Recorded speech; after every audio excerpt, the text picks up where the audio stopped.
자, 오늘은 사무엘하 20장 말씀 우리 함께 같이 묵상하며 또 말씀을 나누고자 합니다. 잠깐 기도하시겠습니다. 하나님 아버지, 계속되는 사무엘 말씀 통해서 많은 것들도 느끼고 보게 됩니다. 그 속에서 정말 하나님이 나를 향하여, 우리를 향하여 말씀하시는 그 음성을 듣게 하시고 또 구원의, 사랑의, 은혜의 하나님 만나게 하여 주시옵소서. 감사드립니다. 예수님의 이름으로 기도합니다. 아멘. 자, 오늘은 사무엘하 20장 말씀 함께 나눌 텐데요. 계속되는 우리가 그 다윗과 압살롬의 싸움이라고 해야 되나요? 물론 이것은 다윗의 죄로 말미암아 시작된 일이었죠. 다윗이 밧세바를 범하고 또 그 남편을 죽이려고 하는 그런 모든 시도와 계획을 통해서 하나님께서는 다윗에게 저주 아닌 저주를 하셨고 반드시 그 징벌을 받을 것이라고 말씀하셨습니다. 그리고 난 이후에 다윗의 삶은 완전히 나락으로 떨어지게 되고 결국은 자신의 아들 압살롬에게 쫓기는 신세가 되었던 거죠. 그러나 하나님께서 다윗을 완전히 망하게 하시려고 했던 건 아닙니다. 하나님은 다시 다윗을 일으켜 세우시고 또 안타깝지만 아들 압살롬은 죽음을 당하게 되면서 이제 하나님께서 다시 다윗을 왕의 귀환이라고도 우리가 표현하겠죠. 왕으로 다시 세워주시는 그런 장면입니다. 근데 오늘 이제 20장 말씀은 뭐냐면요, 이 다윗이 이제 왕이 되어가는 이 과정에서 다시 이제 귀환을 하는 과정에서 어떤 문제가 좀 생깁니다. 이게 반역자가 등장을 하는데 이 반역자를 이제 처단하는 그런 내용들이 20장에 기록이 되어 있어요. 그래서 여러분들이 잘 아시는 다윗의 또 군대 장관이었죠. 요압 장군 있죠. 요압이 이제 사고를 칩니다. 사고를 치는데 이미 요압은 사실은 다윗이 이제 군대 장관으로서 다른 사람에게 이제 일을 맡기고 요압은 좀 일선에서 물러나게 했습니다. 근데 오늘 다시 등장을 하면서 또 큰 사고를 치게 되는데 그 속에서 또 하나님께서 일하시고 역사하시는 것들을 말씀을 통해서 우리가 볼 수 있는데요.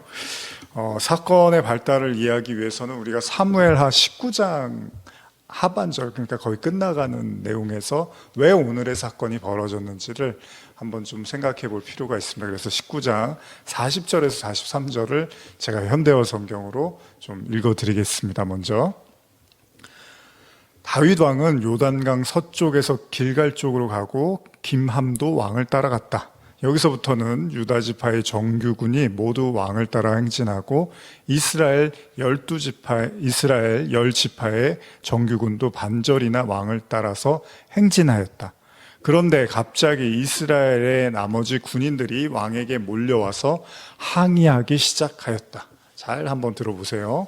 이스라엘의 나머지 군인들이요, 유다 사람들은 우리와 동족이면서 어떻게 자기들끼리만 요단강을 건너가서 임금님과 그의 가족과 신하들까지 모시고 왔습니까? 그러자 유다 사람들은 조금도 양보하지 않고 대들었다. 왕이 우리 유다 지파 사람이 아니냐? 여기서 지금 여러분들 들으셔서 아시겠지만 다윗이 유다 지파의 사람인데 이제 나머지 10지파, 이스라엘 10지파라고 표현을 하는데 이 사람들이 이제 좀 섭섭해하는 거예요. 너무 유다 지파를 중심으로 해서 이렇게 귀환하는 이런 과정에서도 그렇고, 그러니까 왜 우리한테는 제대로 말 안 해주고 왜 우리는 이 일에 이렇게 끼는 것에 적극적이지 않으셨습니까? 이제 이런 이야기를 하는 겁니다. 계속 읽어볼게요. 너희는 무엇 때문에 그렇게 흥분하느냐? 우리가 임금님을 빼앗아 가지고 달아나기라도 하였느냐? 아니면 우리가 임금님께 무엇을 얻어먹었거나 무슨 특혜라도 받았단 말이냐? 이스라엘 사람들도 지지 않고 유다 사람들에게 대들었다. 왕이 비록 너희 지파의 출신이기는 하지만 너희는 한 지파뿐이고 우리는 10지파나 된다. 이제 당연한 거죠.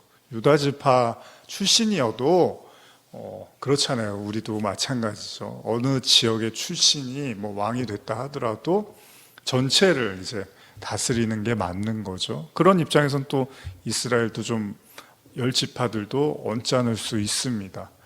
근데 또 유다 지파는 아니 우리 출신이니까 또 우리가 이렇게 하는 게 맞지 않냐, 이제 이런 다툼을 하는 거예요. 왕이 비록 너희 지파 출신이긴 하지만 너희는 한 지파뿐이고 우리는 열 지파나 된다. 그러므로 우리는 너희보다 10배나 더 왕을 모셔야 할 특권이 있다. 그런데도 너희가 우리의 특권과 우선권을 무시할 수 있느냐? 또 처음부터 왕을 다시 모셔오기로 작정한 사람들도 우리들이 아니었느냐? 어느 면에서나 우리들은 너희의 형벌이요 너희보다 앞선 위치에 있지 않느냐?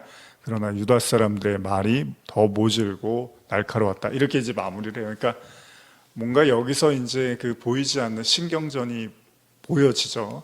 그러니까 보이지 않지만 보여지죠.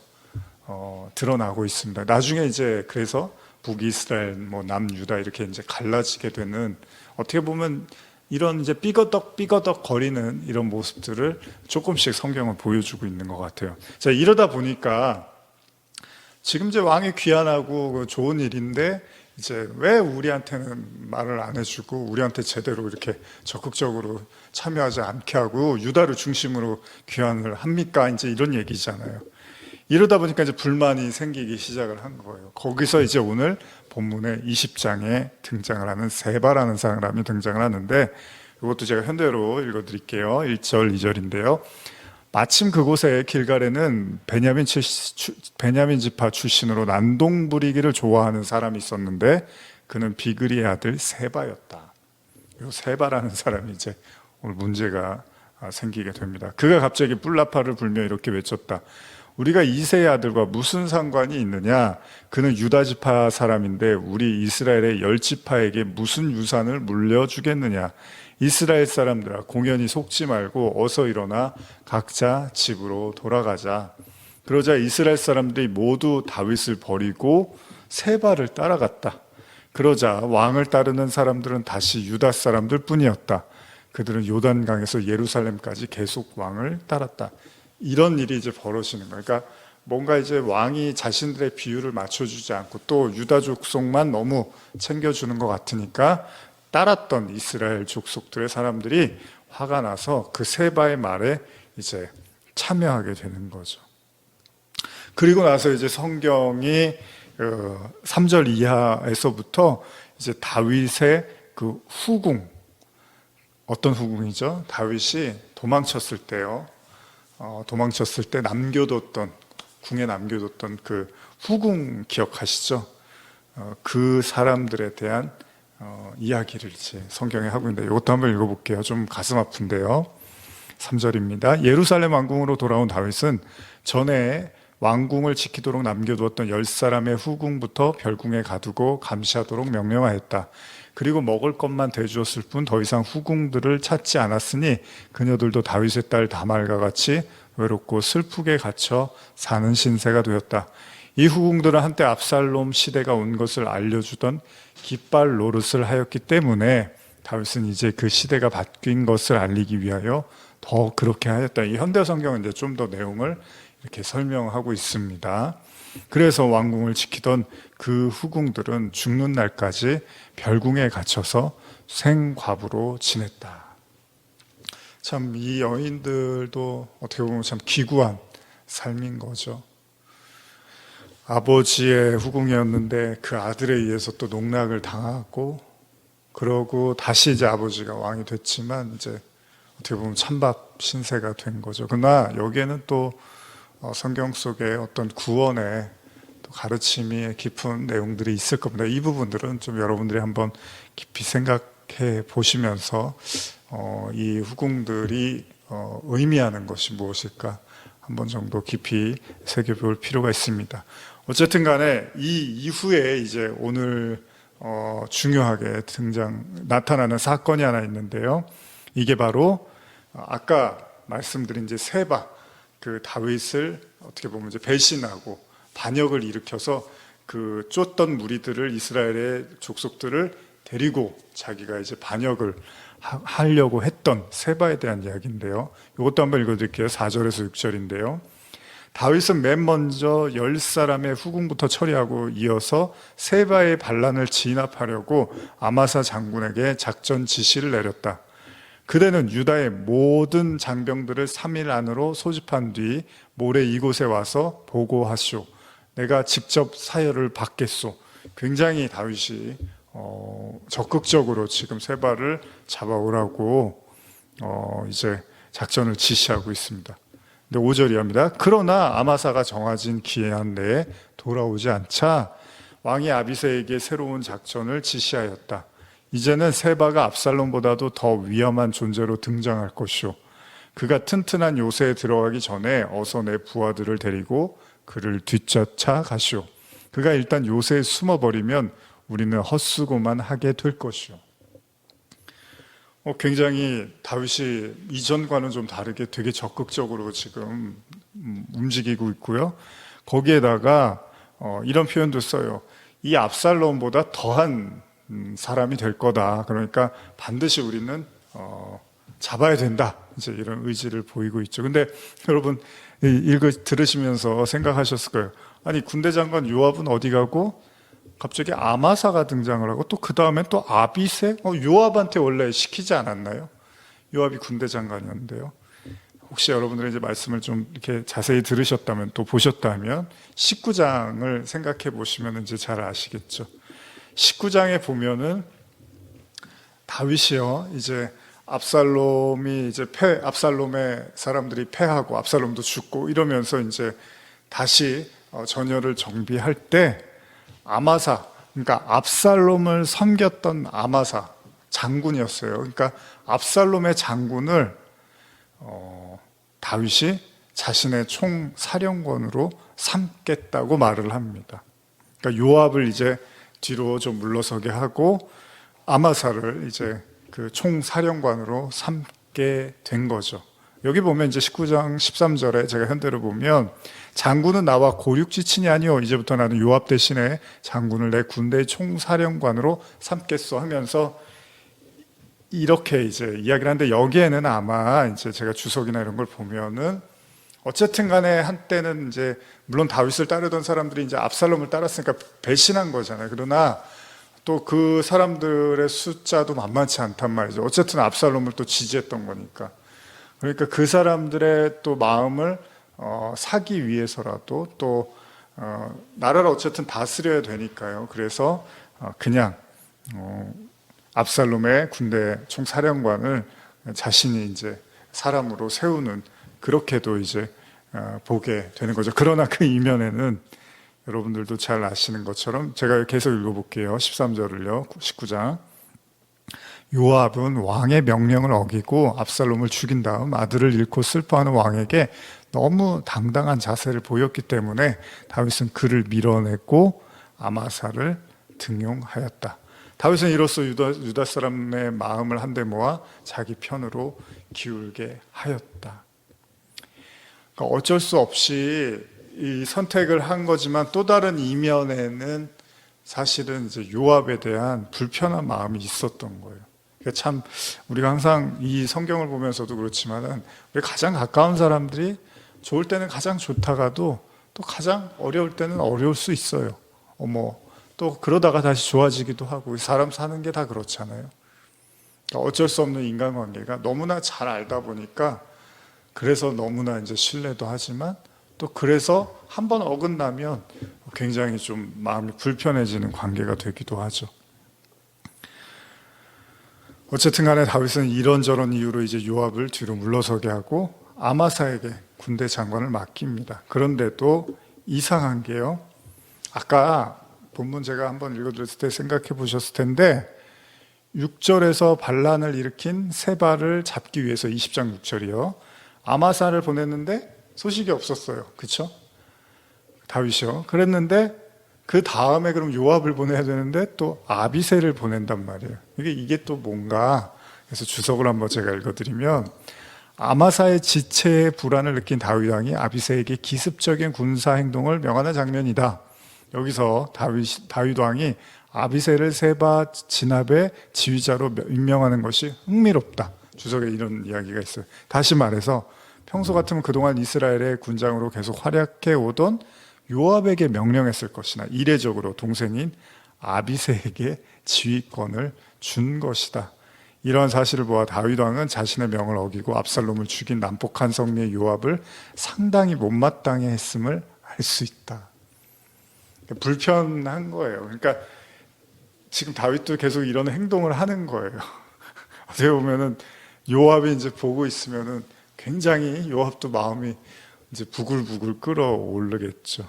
그렇습니다. 다윗은 요압을 이제 못 믿는 거예요. 요압은 이미 몇 차례 앞에 여러분 기억나시겠지만 그 다윗의 신임을 깨는 행동들을 몇 차례나 합니다. 그 초기에 생각해 보시면 그 사무엘하 초반에 아브넬 혹시 기억하시나요? 사울이 죽고 사울의 이제 집안의 사람들, 그 실질적인 권력을 행사했던 사람이 아브넬이었는데 아브넬이 나중에 다윗을 이제 왕으로 인정하겠다고 마치 이제 모든 걸 평화 이제 조약을 맺기 위해서 항복하는 것처럼 사신으로 찾아왔었을 때 다윗이 어떻게 하죠?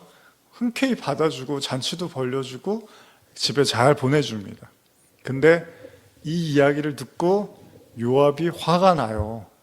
그러면서 돌아가는 길에 있던 아브넬을 그냥 죽여버립니다. 그리고 또 한 가지 사건은 압살롬 이야기는 뭐 잘 아시죠? 다윗이 그렇게 신신당부를 했는데 내 아들 압살롬은 죽이지는 않았으면 좋겠다고 분명히 얘기를 했는데 아주 앞장서서 죽입니다. 요압은 아주 다윗의 이야기를 그냥 무참히 짓밟은 거죠.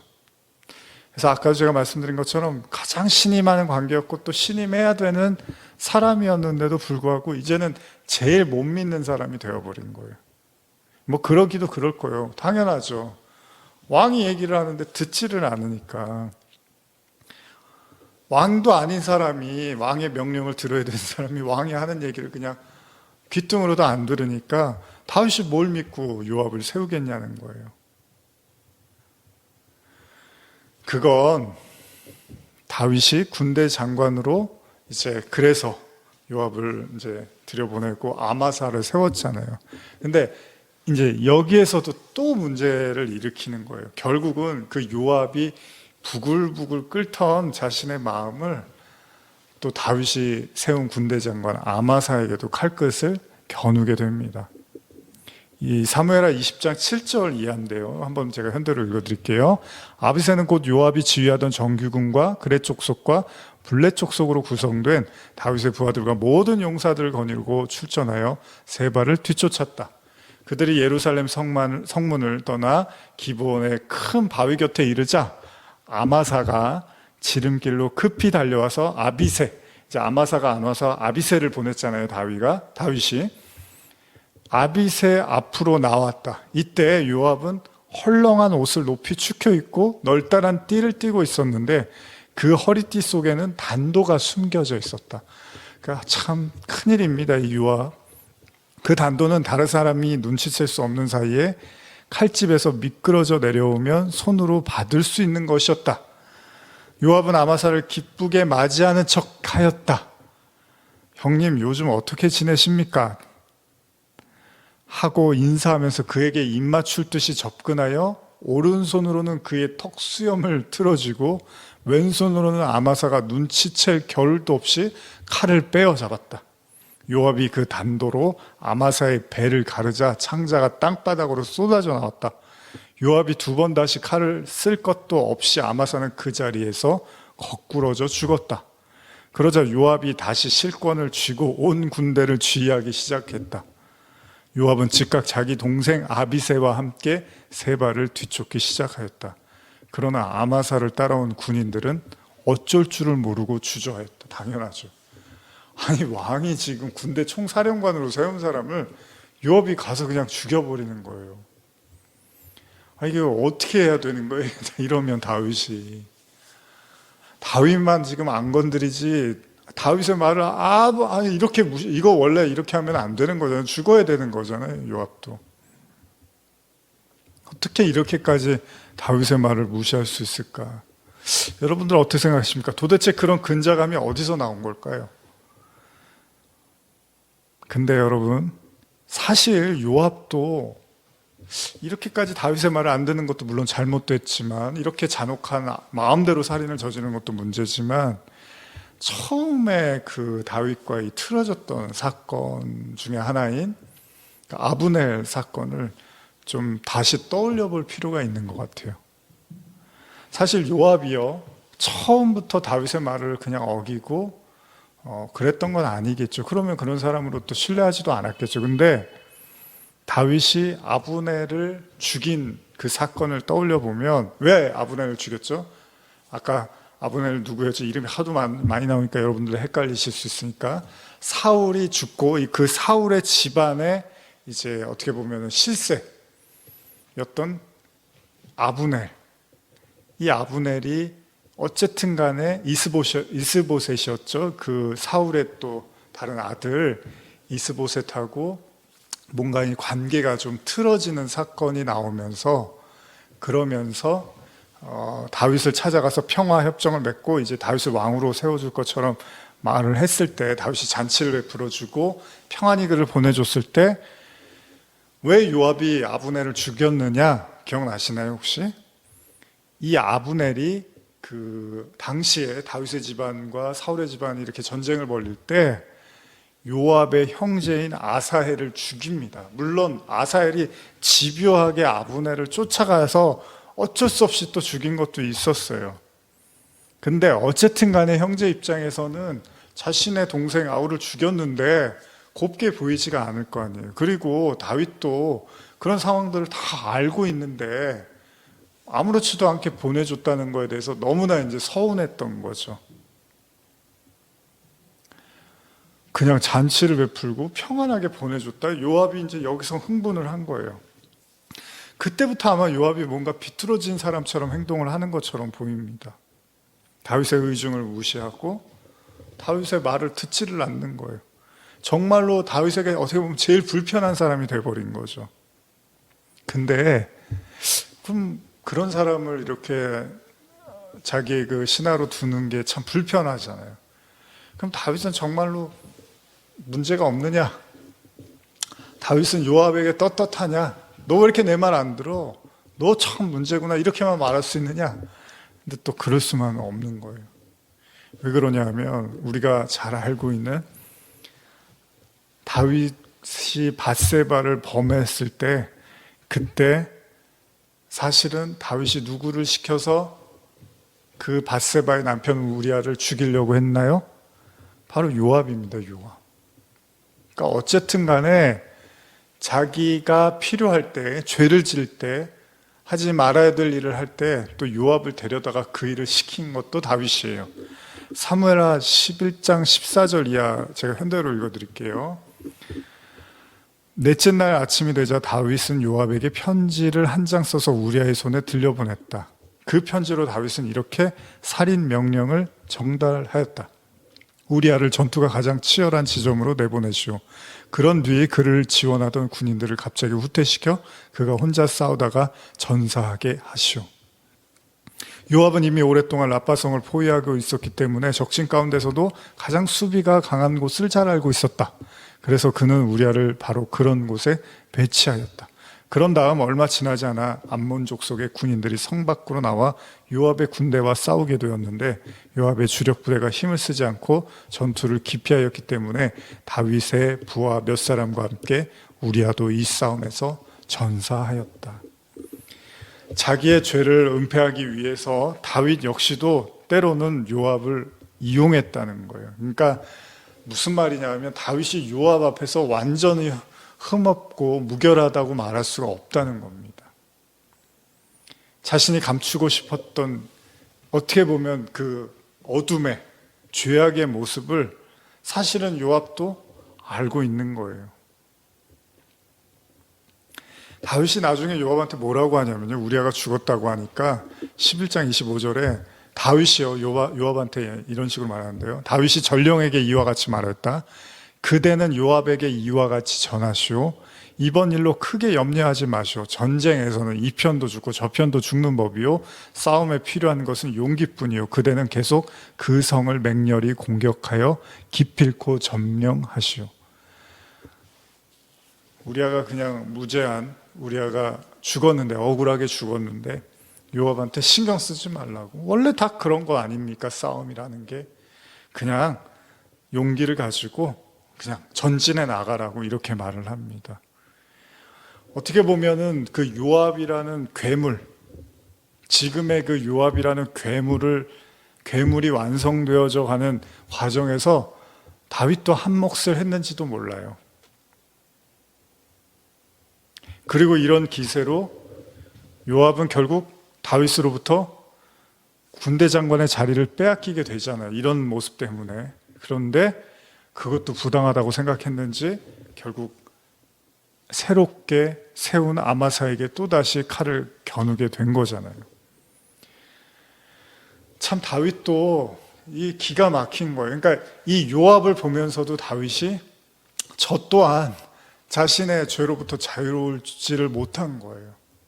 어쩌면 다윗도 그런 생각을 했을 거예요. 뭐 성경에 나타나지 않지만, 그래, 나도 한때는 저 요압을 이용해서 내 죄를 덮으려고 했었지. 그러니까 그 요압을 보고 있자니 참 마음이 복잡하겠죠. 근데 아까 다윗도 그런 얘기를 했죠. 요압한테 뭐라 그럽니까? 다 전쟁에서 뭐 이 편도 이기고 저 편도 지고 뭐 죽기도 하고 다 그런 거 아닙니까? 그냥 전진해 나가시라고 이런 말을 한 마디. 우리가 사실 세상살이 하면서도 그렇잖아요. 뭐 인생이 뭐 있어? 다 똑같은 거고 다 그냥 그런 거니까. 그러니까 우리가 뭐라고 하죠? 이 일반화 시킨다고 하죠. 우리의 삶을 다 그냥 그런 거니까 뭐 좀 어때? 이렇게도 살면 어떻고 저렇게도 살면 어떻고 다 인생이 그런 거 아니야. 근데 이제 물론 맞아요. 좋게 생각하고 넓은 아량으로 또 넓은 시각을 가지고 인생을 사는 거 중요한데, 근데 때때로요 지나가지 말아야 될, 또 넘지 말아야 될 어떤 우리가 하나님 앞에 분명히 선을 긋고 무릎을 꿇고 회개하고 돌아봐야 될 어떤 그런 일조차도 그냥 에이 다 그런 거 아니야, 다 그런 거지 인생이라는 게, 이런 식으로 해서 넘어가 버리면 결국은 거기에 대한 어떤 또 다른 대가가 어떤 식으로든지 나타날 수 있다라는 그런 교훈이기도 하다는 거예요. 아까도 말씀드린 것처럼 요압이라는 괴물, 어떻게 보면 괴물이잖아요. 왕의 말도 듣질 않으니까. 다윗 역시도 그를 통해서 자신의 이익을 보려고 했었고, 한때는 그렇게 잘한다 하기도 했다는 거예요. 그러니 다윗이 할 말이 없는 거죠. 근데 이 요압이요, 오늘 이제 어떤 일을 벌이냐 하면은, 이 아마사를 죽이고 나서 이제 자신의 동생과 함께 그 세바를 이제 잡으려고 아벨이라는 곳에 갑니다. 가고 이제 이 아벨이라는 곳에 이 성읍에 세바가 숨고 있다라는 소식을 듣고서 이제 어떻게 하냐면 이 성을 완전히 포위해서 그냥 무너뜨리려고 하는 거예요. 거기 있는 사람은 어떻게 보면 다 죽여버릴 그럴 기세를 하고 나오는 거예요.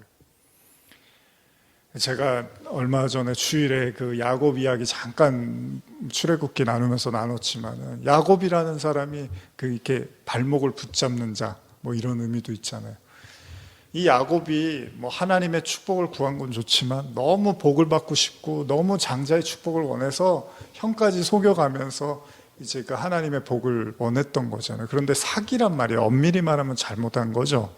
뭐 아무리 하나님으로부터 온 거라 하더라도 그렇게까지 이제 형을 노엽게 만들면서까지도 어쨌든 간에 야곱이 시도를 하는데, 이런 야곱의 모습을 아주 잘 보여주는 게 그 야복강에서 야곱이 그 하나님의 사자하고 이렇게 씨름을 하는 데서 하나님의 사자도 이제 못 넘기는 거죠.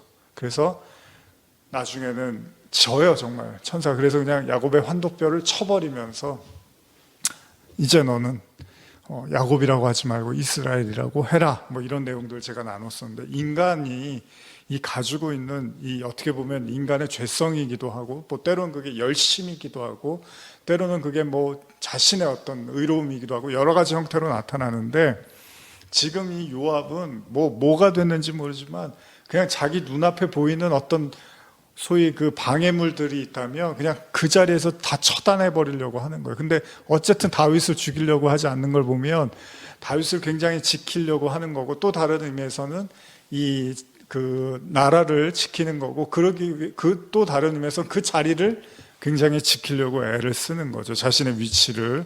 그래서 뭐 자신의 위치에 다른 사람이 오는 것도 볼 수가 없는 거예요. 눈꼴이 셔서 보지를 못하는 거죠. 이제 세바가 반역을 일으키고 위험한 사람이 될 수 있으니까 아주 그냥 끝까지 쫓아가서 이제 죽이려고 하는 거예요. 그런데 그 성읍, 아벨이라는 성읍에 숨고 있다고 이제 알게 되니까 요압의 성격상 그냥 다 거기 씨를 말리려고 하는 그런 기세를 보여주고 있습니다. 이때 이제 정말 위험한 상황이잖아요. 이때 성경이 한 여인의 이야기를 이제 보여줍니다. 이것도 한번 읽어드릴게요. 20장 15절 이하입니다. 현대어입니다. 요압은 군인들을 거느리고 그곳으로 가서 당장 그 성읍을 포위해버렸다. 그리고 우선 바깥 성벽보다 더 높은 장벽을 쌓고 내부의 성벽들을 부수어 무너뜨리기 시작하였다. 그런데 그 성읍 안에는 슬기로운 여인이 살고 있었다. 그 여인이 성벽 밖으로 요압의 군인들에게 외쳤다. 여보세요, 제 말 좀 들어보세요. 제가 할 말이 있으니 요압 장군을 불러주세요. 요압이 여인에게 다가오자 당신이 요압 장군이세요? 라고 물었다. 요압이 그렇다라고 대답하자 그 여인이 이렇게 말하였다. 장군님, 이 여종의 말을 들어보세요. 요압이 어서 말하시오 하고 허락하자 그 여인이 이야기하였다. 옛부터 사람들은 무슨 중대한 일이 있을 때마다 아벨과 단에 가서 물어보라 하였습니다.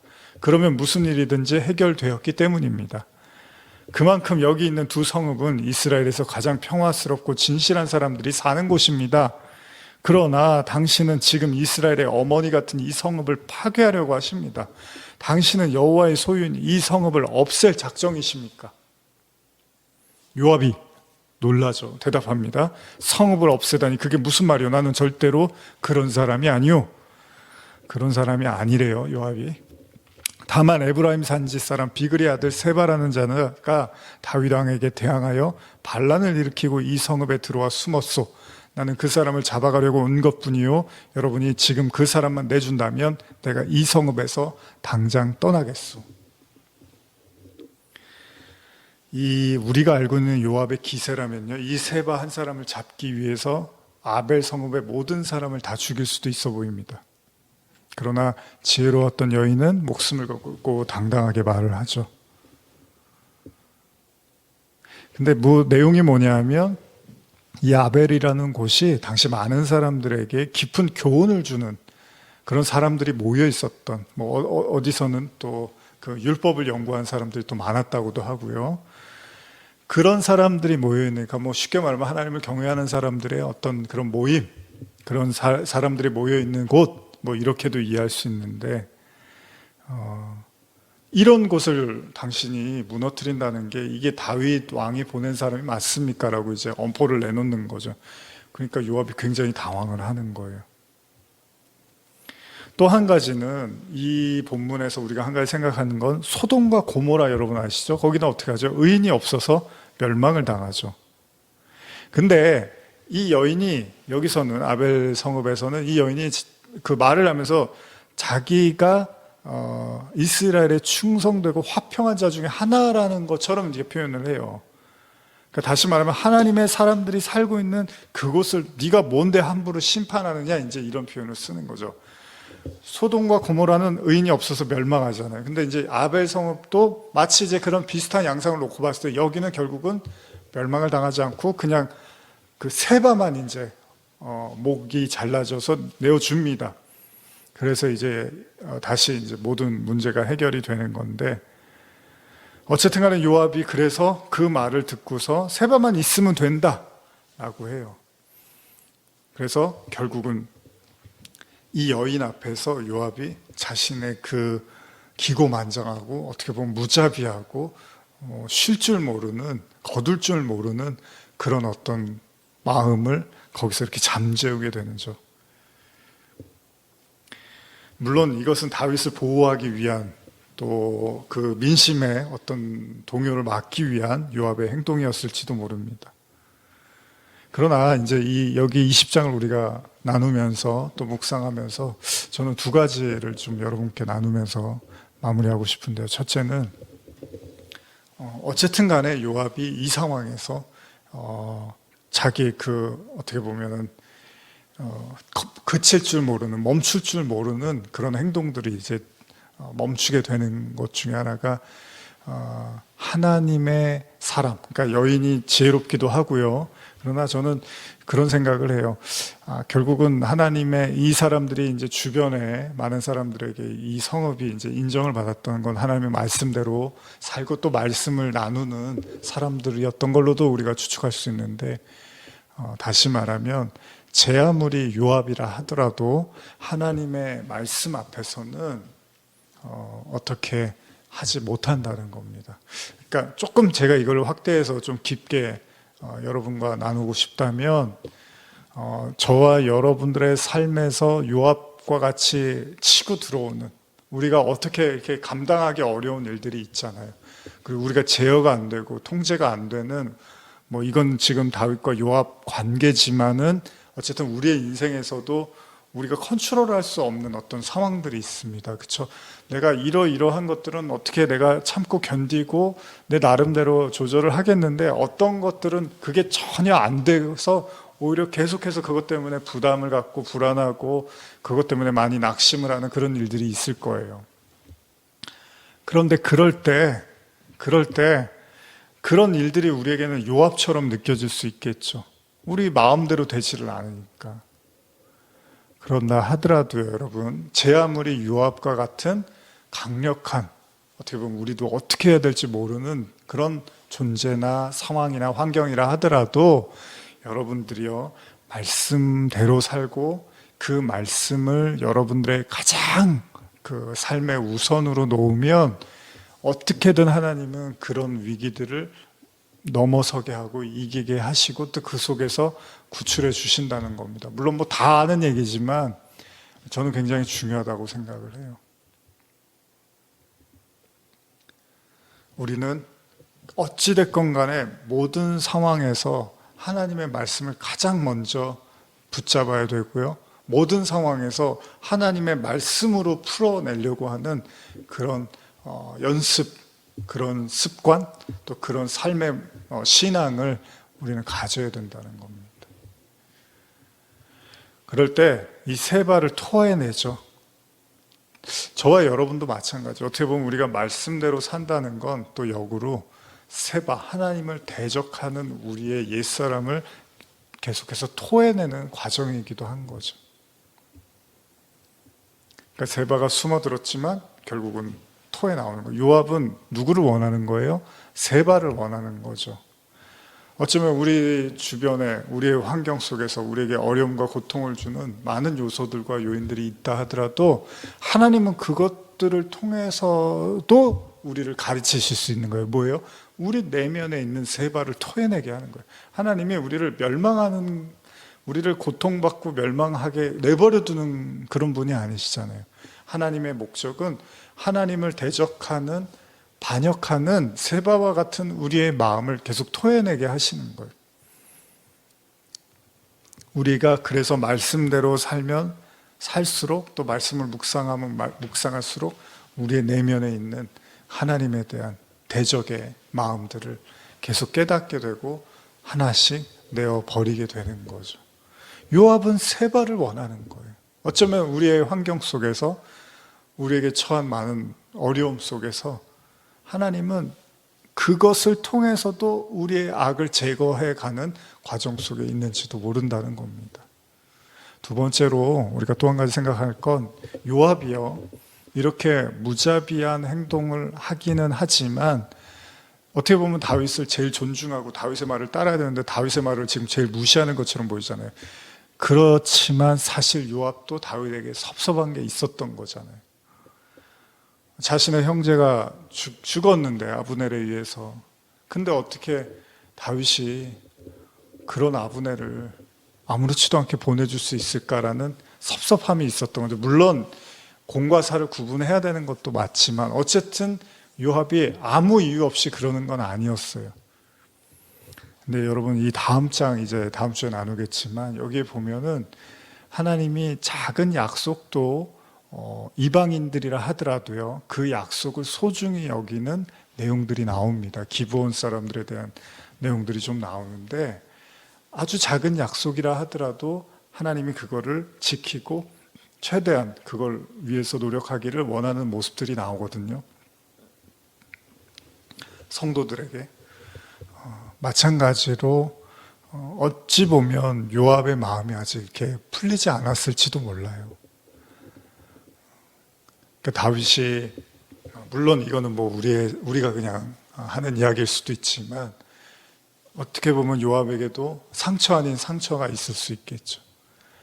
그러니까 우리가 뭐 지금 오늘 말씀 묵상하면서 요압 같은 사람 어쩔 수가 없어. 내놔야지 저거 어떻게 이게 아니라 우리가 말씀 보면서 그래 다윗도 사실은 요압에게 아픔 아닌 또 아픔을 주기도 했고 본의 아니게요.